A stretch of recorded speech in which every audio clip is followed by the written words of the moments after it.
So here's some of the stuff that my cousins from the Witterholt Family Farm sent back with me yesterday. Sent me some onions. Not the potatoes or the tomatoes, but they sent me some onions back. Some of these onions we had, but like these ones they sent back. These ones they sent back. They sent cabbage back.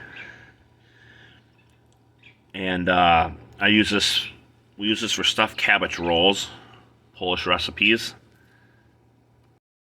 They sent some squash back. This is one of them. Here's the other one they sent back. It's another squash. They sent a pumpkin back, a pie pumpkin. I really had a great time up at the Witterholt Family Farm. It's great to see my cousins and be up on the farm there, their farm, and come from a farming community. My Auntie Carol and Uncle Doug had farm. My cousins, the Witterholts, have farms, dairy farms. My Auntie Carol and Uncle Doug had a pig farm. My Auntie Dorothy and Uncle Clarence had a dairy farm. So I always love being around the farms.